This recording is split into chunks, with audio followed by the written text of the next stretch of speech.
welcome to my media log for the month of April. This will just be me recapping all the media I consumed in the month. Books, manga, light novels, danmei, whatever I feel like talking about. There will be timestamps if you want to skip around, but I always start with the manga. Recently I posted a short of how much I read in a week, when I read, stuff like that. And these volumes were all featured in that, but I ended up catching up with Tsukkimoon's B-side. I read volumes 6 and 7. And I'm continuing to enjoy this series. It's about our main character who becomes a housekeeper for her favorite idol. She is a huge fan of this idol, and his image is kind of like the sexy, wild one in the group. He's in like a boy group. But turns out that his true personality is that he is very like shy, reclusive, depressed. So she's kind of shocked to see like this difference in personality at first. But she comes to learn a lot about him as a person and like his real self, quote unquote. The romance is really slow burn, but you also get to meet all of his bandmates, and they all also have like a different personality to them than what they show on stage, and it's really fun in my opinion. The self-deprecating jokes from Tsukkimoon can get a bit much at times, but I am a sucker for like idol entertainment industry stories in general, so this is right up my alley. And in this one we got a deeper look into this character, and I really liked his story. I feel like some people might have this as a criticism of the series, but sometimes it can get pretty like drama heavy, sometimes it's really comedic. It can feel like it's not a very like focused story, but I still like it and that's not a problem for me. So at the end of volume 7, we're finally learning about the last like bandmates B-side, so intrigued to see how that develops. Then I read volume 2 of Opposites Attract, and this volume was so cute. This series from volume 1 has just been so cute. It's about these two who run into each other continuously while walking their dogs. Their dogs kind of have like opposite personalities to them, and they start developing a relationship because they see each other kind of all the time walking their dogs. In this one they do have some relationship development, and also there's like a side couple that's getting some development, and it's all just so fluffy, so cute. If you like dogs, if you like animals, it's just adorable, fluffy. And another one where I can't wait to read more volumes, just when I'm in the mood for something like this, just a pick-me-up, cute story, for sure. And then lastly for this clip, I read volume 7 of My Girlfriend's Child. Opposite of Opposites Attract, this one is really good, but it's bittersweet and it can be hard to read at times, especially this volume. If you're unfamiliar with the story, it's about this couple in high school where the girl gets pregnant, and it's just them kind of navigating the situation. And in this volume, the girl's father has some really strong opinions about what he thinks they should do, the living situation, what they should do when the child is born, things involving foster care, adoption.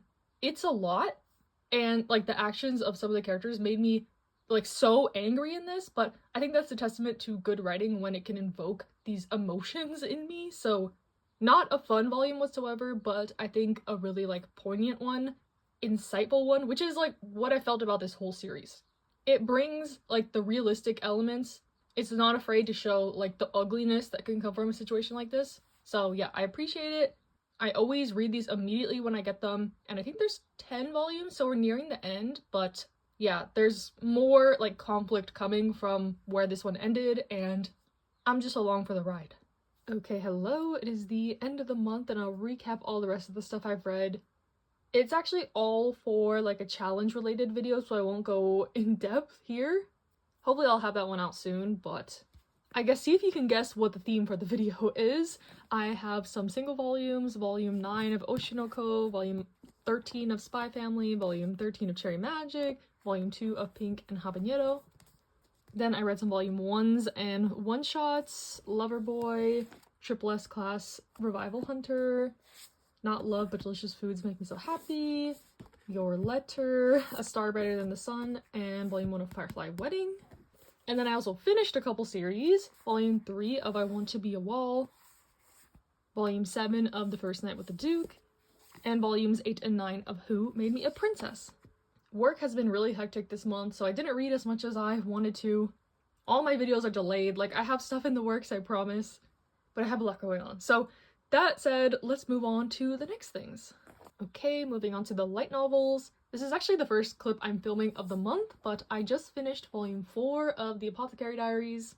We're pretty deep into the series now, so I'll try not to say any spoilers, but this volume is about where, like, core 2 of season 2 of the anime is starting. So if you're curious about that, this is where it's at.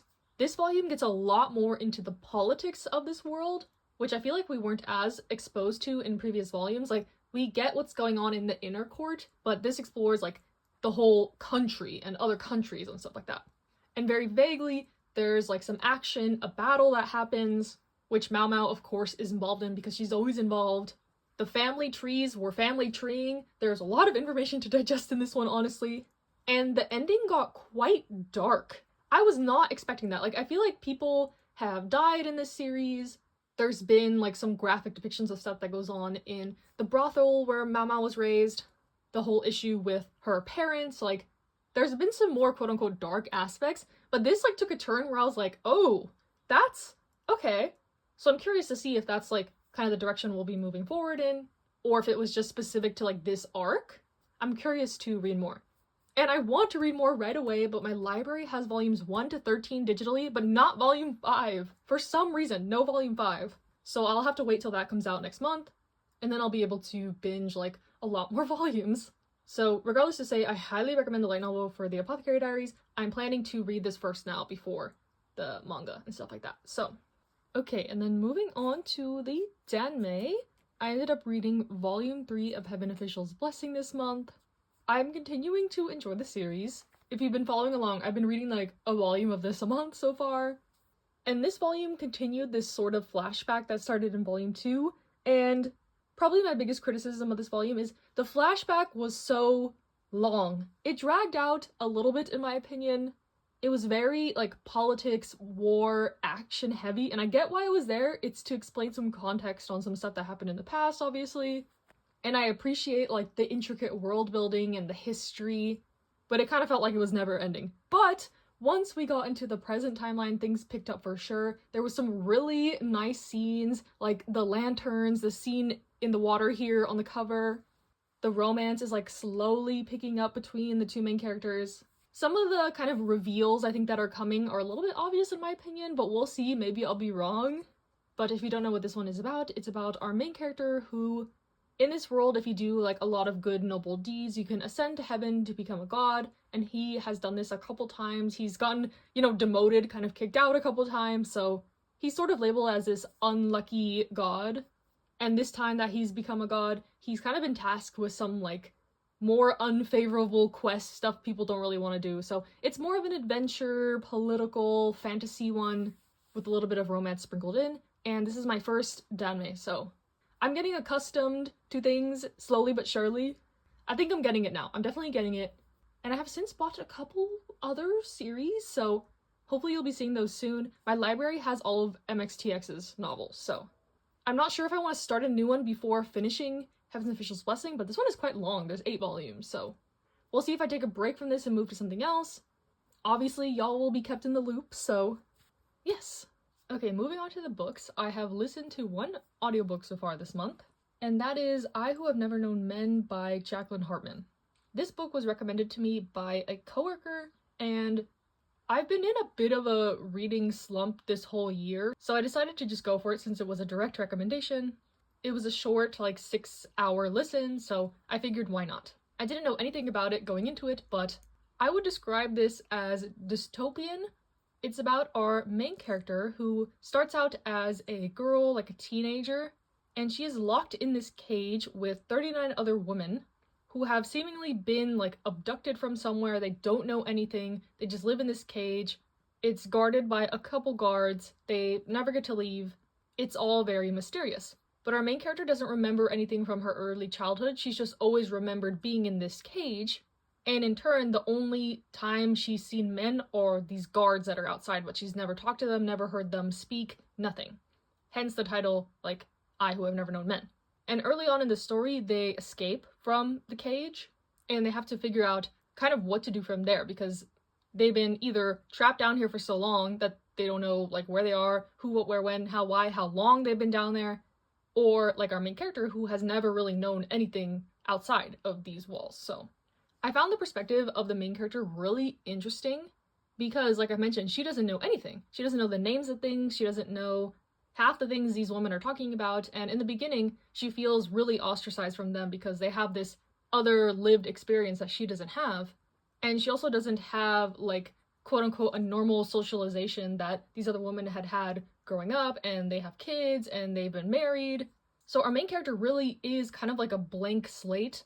And I think the author is trying to tell her ideas of, like, how would a person be if they've never, known men, been in a romantic relationship, been surrounded by things that we think are normal.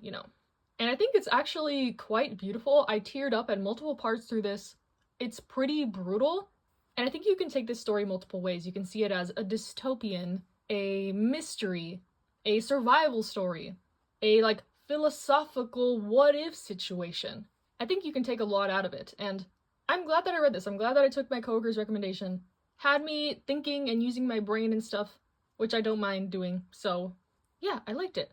Even though at times it was very bleak, there were pockets of hope and, like, seeing, human emotion at its rawest state with the main character. I don't know, I thought it was good and nice.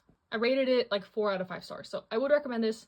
It's short, it communicated its point across well to me, and it was satisfying, in my opinion.